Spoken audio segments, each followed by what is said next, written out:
Israel पर Iran के हमले के बाद अब मिडिल ईस्ट में एक नई जंग का खतरा पैदा हो गया है। ईरान ने पहली चाल चल दी और अब बारी इजराइल की है। इजराइल ने ईरान के संपूर्ण खात्मे का ऐलान कर दिया है। अमेरिका ने भी खुलकर इजराइल का साथ देने का आदेश जारी कर दिया है। सवाल, क्या वर्ल्ड वॉर में बदल सकती है मिडिल ईस्ट की ये जंग? एक रिपोर्ट।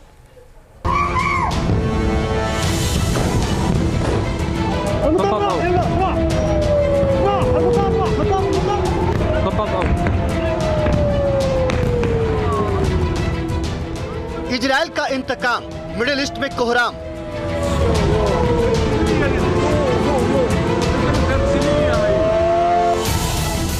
नसरल्लाह की मौत का बदला, 500 मिसाइल से हमला।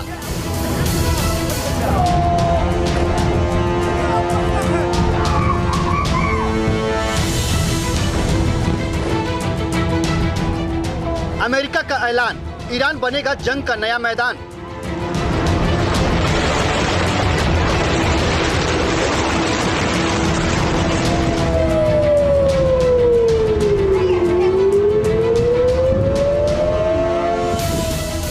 ईरान के हमले से मिडिल ईस्ट पर एक नया खतरा पैदा हो गया है। ये खतरा है अब तक की सबसे भयंकर जंग का। ईरान के बदले से शुरू हुई जंग का अंत कहां होगा, कैसे होगा, किस तरह से होगा, इसकी कल्पना भी नहीं की जा सकती है। ईरान ने इजराइल पर 500 से ज्यादा मिसाइल अटैक कर इजराइल के गुस्से की आग को और भड़का दिया है।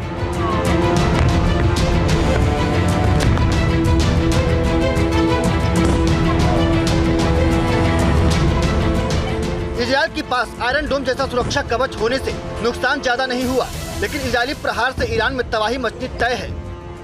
इजराइल का बदला कितना भयानक होगा, गाजा से लेकर बेरूत तक आईडीएफ के हमले से बर्बाद हमास और हिजबुल्लाह के ठिकानों को देखकर अंदाजा लगाया जा सकता है। हर तरफ बर्बादी और तबाही की तस्वीरें नजर आती है। ईरान के पास जहां मिसाइल की शक्ति है, वहीं इजराइल के पास फाइटर जेट्स का पावर है, जो ईरान के किसी भी शहर को बमबारी कर तबाह करने की क्षमता रखते हैं। यही वजह है कि इजराइल के प्रतिरोध को लेकर दुनिया में डर का माहौल है।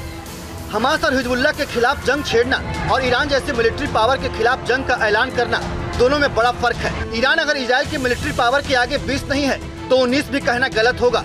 ऐसे में अगर इजराइल ईरान पर पलटवार करता है तो कितनी तबाही मचेगी, अंदाजा भी नहीं लगाया जा सकता है। ईरान ने एक बड़ी गलती की है, जिसकी कीमत उसे चुकानी होगी। इजराइल अपने दुश्मनों के खिलाफ बदला लेने के लिए प्रतिबद्ध है। इस बात को ईरान नहीं समझता, लेकिन अब वो ये समझेंगे, हमने जो नियम बनाए हैं हम उस पर डटे रहेंगे। जो भी हम पर हमला करेगा हम उस पर हमला करेंगे।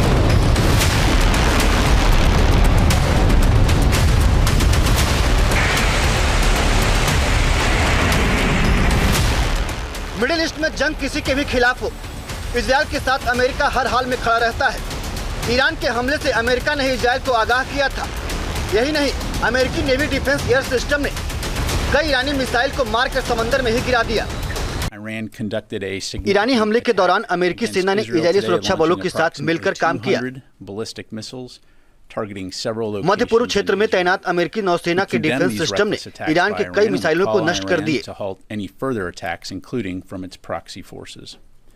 During the attack, the U.S. military coordinated closely with the Israeli Defense Forces to help defend Israel.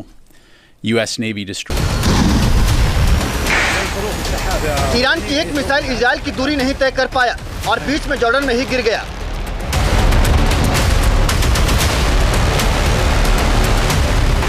Iran के खिलाफ इस जंग में जॉर्डन भी अमेरिका का साथ दे रहा है। 13 अप्रैल को जब ईरान ने हमला किया था, उस समय भी जॉर्डन ने कई ईरानी मिसाइल मार गिराए थे। जॉर्डन इस बार भी अलर्ट मोड पर है। अमेरिकी मिलिट्री को अपने हवाई सीमा में ईरानी मिसाइल को मार गिराने की परमिशन भी दे दी है। इजराइल, अमेरिका और जॉर्डन के गठजोड़ से मिडिल ईस्ट में गल्फ वॉर की आशंका तेज हो गई है। ईरानी हमले को लेकर जॉर्डन के अंदर इजरायली विरोधियों में जश्न का माहौल है।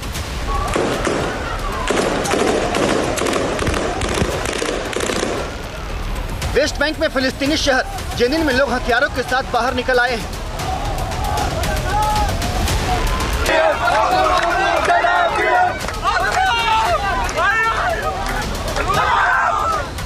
इजराइल पर हमले की खुशी मनाते नजर आ रहे हैं।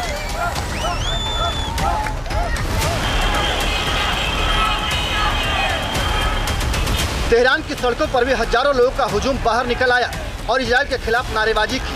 तेहरान में भले ही सड़कों पर लोग इस हमले को लेकर खुशी मना रहे हैं, लेकिन अंदर ही अंदर डर का भी माहौल है।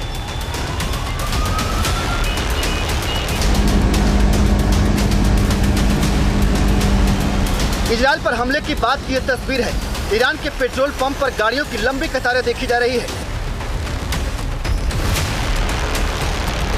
लोग गाड़ियों के टैंक को फुल कराते दिखाई दे रहे हैं। लोगों में इजरायली हमले को लेकर खौफ का आलम है।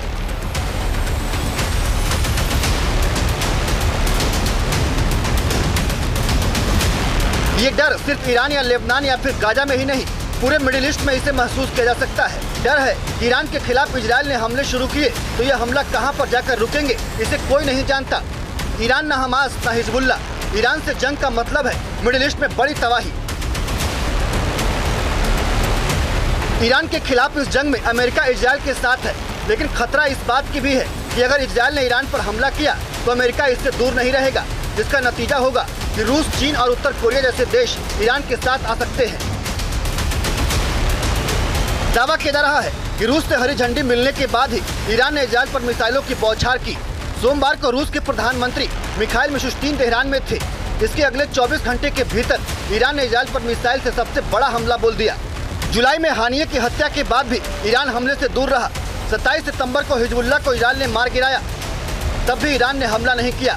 लेकिन रूस के प्रधानमंत्री के दौरे के तुरंत बाद हमला करना इस बात के संकेत हैं कि ईरान के साथ इस जंग में रूस भी खड़ा है। Team news nation. News nation अब व्हाट्सएप पर खबरों के ताजा अपडेट के लिए न्यूज नेशन के इस QR कोड को स्कैन करें।